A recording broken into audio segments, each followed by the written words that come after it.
বর্তমান সময়ে আপনি যখন কোনো একটা অফিসে কাজ করছেন, আপনি একটা প্রজেক্ট হয়তো বা লিড করছেন বা প্রজেক্টের ম্যানেজার, আপনার জন্য কিন্তু এক্সেল শেখাটা আসলে খুব গুরুত্বপূর্ণ একটা বিষয়। আপনি ডেটা অ্যানালাইসিস করছেন, প্রজেক্ট বিশ্লেষণ করছেন, কোনো প্রজেক্ট তৈরি করছেন, এই স্কিলটা আপনাকে একটা ধাপ না অনেক অনেক অনেক বেশি ধাপ এগিয়ে দেবে। তো বর্তমান সময় একদম বেসিক ক্রাইটেরিয়া একজন এমপ্লয়ের ক্ষেত্রে যখন তার সুপিরিয়ররা খোঁজেন, সেক্ষেত্রে কিন্তু এই পার্টিকুলার স্কিলটার ব্যাপারে সবাই গুরুত্ব দিচ্ছেন।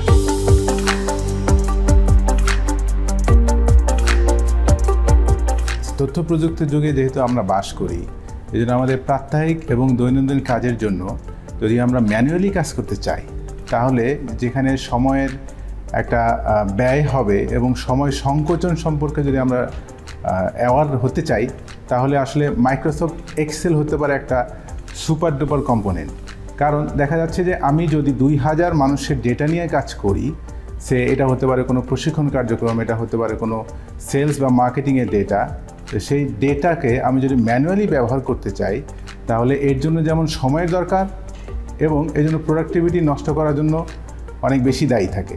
সেই ক্ষেত্রে যদি মাইক্রোসফট এক্সেল ব্যবহার করি, খুবই সিম্পল, যেমন পিভট টেবিল, পাই চার্ট, অথবা আমি যদি এটাকে আরও অধিকতর বিস্তরভাবে ব্যবহার করতে চাই, তাহলে মাইক্রোসফট এক্সেল হতে পারে প্রোডাক্টিভ কাজের জন্য একটা অন্যতম উদাহরণ। যদি 2000 মানুষের ডেটা নিয়ে কাজ করা হয় এবং সেখানে রিসেন্টলি চ্যাটজিপিটির সঙ্গে যদি মাইক্রোসফট এক্সেল অ্যাড করে দেওয়া হয়, তাহলে এই চ্যাটজিপিটি তার ব্যাকএন্ডে মেশিন লার্নিং এবং আর্টিফিশিয়াল ইন্টেলিজেন্স সার্চ ইঞ্জিন ব্যবহার করে যে আউটপুটটা আমাকে দিবে, সেটা হয়তো 5 মিনিটে যে আউটপুট দিবে, সেটা যদি আমি ম্যানুয়ালি করতে যাই, সেটা আমাকে হয়তো 1 দিন অথবা 8 ঘন্টা সময় লাগবে, যেটা একটা ওয়ার্কিং ডে নষ্ট করার জন্য যথেষ্ট।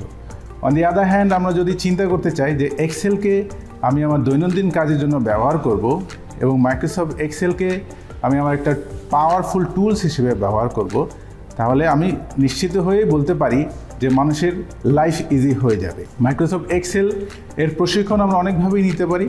এখন তো প্রযুক্তির সময়ে আমরা এখন ইউটিউব অথবা লিঙ্কডইনের থ্রুতে ট্রেনিংগুলো নিতে পারি। মাইক্রোসফট এক্সেল এর অল্টারনেটিভ একটা ওয়ে হতে পারে ক্লাউডের ভার্সনে। যেমন ক্লাউডে আমরা গুগল শিট ব্যবহার করি, সেম ফ্যাসিলিটিস, দুইটা সার্ভিস, সেম ফ্যাসিলিটি যখন আমি ক্লাউডে ব্যবহার করব, তখন ডেটাটা হবে পরিবহনযোগ্য। আমি পৃথিবীর যেখানেই থাকি, আমার ডিভাইসে যদি ইন্টারনেট কানেকশন থাকে, সেই ডিভাইস থেকে আমি শিটে অ্যাক্সেস নিতে পারবো। টেকনোলজি বা প্রযুক্তির সঙ্গে ভালো এবং মন্দ দুটোই যেহেতু জড়িত, কাজে আমাদের বেছে নিতে হবে ভালো দিকটা কোনটা।